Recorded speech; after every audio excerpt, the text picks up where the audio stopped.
नमस्कार मित्रों, आज हम भगवान शिव के एक महत्वपूर्ण उपदेश की चर्चा करेंगे। यह उपदेश उन लोगों के लिए है जो भिन्न भिन्न देवी देवताओं की पूजा करते हैं और सोचते हैं कि इसका उनके जीवन पर क्या प्रभाव पड़ेगा। भगवान शिव ने इस विषय पर एक सुंदर कथा के माध्यम से बताया है कि क्या होता है जब हम अनेक देवताओं की आराधना पूजा करते हैं। तो नमस्कार मित्रों, आप सभी का स्वागत है आपके अपने चैनल भक्ति सागर में, जहां मैं पूजा आपके समक्ष प्रस्तुत हूं एक विशेष जानकारी लेकर। यदि आप भगवान शिव के सच्चे भक्त हैं तो इस वीडियो को लाइक कर देना और कमेंट में जाकर हर हर महादेव अवश्य लिखना। महादेव शंकर आप पर अपनी कृपा दृष्टि बनाए रखेंगे, उन आप लोगों का जीवन खुशियों से भर देंगे। चलिए प्रारंभ करते हैं वह कथा जो महादेव ने बताई। बहुत समय पहले की बात है, एक छोटे से गांव में भुवन नाम का व्यक्ति रहता था। भुवन अत्यंत धार्मिक था और जीवन के हर क्षेत्र में देवी देवताओं की कृपा प्राप्त करना चाहता था। वह हर दिन अलग अलग देवताओं की पूजा करता। सोमवार को भगवान शिव, मंगलवार को हनुमान जी, बुधवार को गणेश जी और इसी प्रकार से हर दिन किसी न किसी देवता की आराधना करता, अलग अलग देवताओं की आराधना करता। भुवन का ये मानना था कि सभी देवी देवताओं की पूजा करके वह अपने जीवन के हर क्षेत्र में सफलता और सुख प्राप्त कर सकेगा।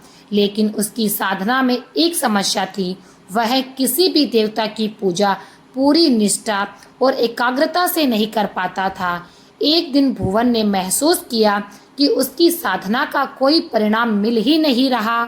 ना तो उसकी आर्थिक स्थिति सुधर रही थी और ना ही उसके जीवन में शांति थी। तब भुवन ने निराश होकर सोचा, मैं इतनी श्रद्धा से हर दिन अलग अलग देवताओं की पूजा करता हूँ, फिर भी मेरा जीवन सुखी क्यों नहीं है। इस प्रश्न का उत्तर पाने के लिए भुवन ने एकांत में जाकर भगवान शंकर का ध्यान किया। उसने पूरी श्रद्धा से भगवान शिव से प्रार्थना की, हे महादेव, कृपया मेरी समस्या का समाधान करें। क्या मेरी पूजा विधि में कोई त्रुटि है? भुवन की सच्ची प्रार्थना सुनकर भगवान शिव स्वयं प्रकट हुए।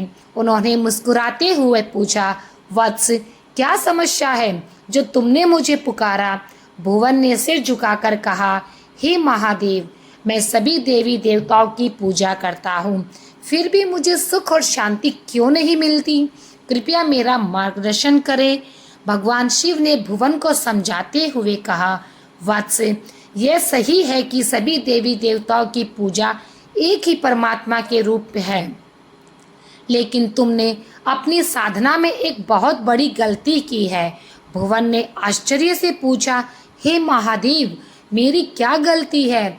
भगवान शिव ने समझाया, वत्स, जब तुम अलग अलग देवी देवताओं की पूजा करते हो लेकिन उनमें से किसी एक के भी प्रति तुम्हारी निष्ठा और समर्पण नहीं रखते हो, तब वह तुम्हारी साधना अधूरी रह जाती है।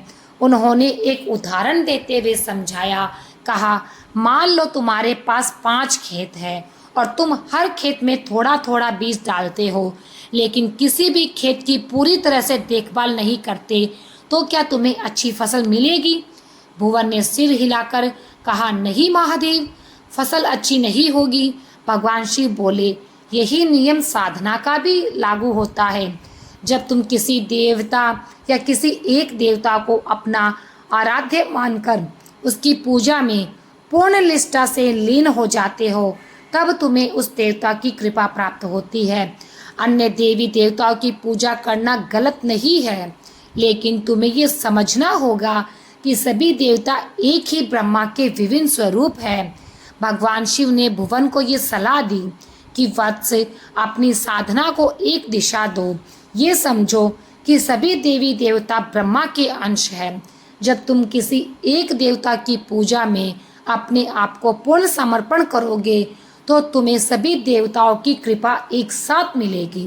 भुवन ने भगवान शिव के उपदेश को समझा और निश्चय किया कि वह अपनी साधना को एकाग्र करके उसने भगवान शिव को ही अपना आराध्य मानकर उनकी निष्ठा से पूजा करनी शुरू कर दी। कुछ ही समय में उसके जीवन में सुख शांति और समृद्धि आने लगी। तो मित्रों, ये कथा हमें सिखाती है कि सभी देवी देवता एक ही परमात्मा का स्वरूप है। किसी एक देवता की पूजा में पूर्ण निष्ठा और समर्पण रखने से हमें सभी देवताओं की कृपा प्राप्त होती है। भिन्न भिन्न आराधना करना गलत नहीं है, लेकिन साधना में एकाग्रता और समर्पण का होना आवश्यक है।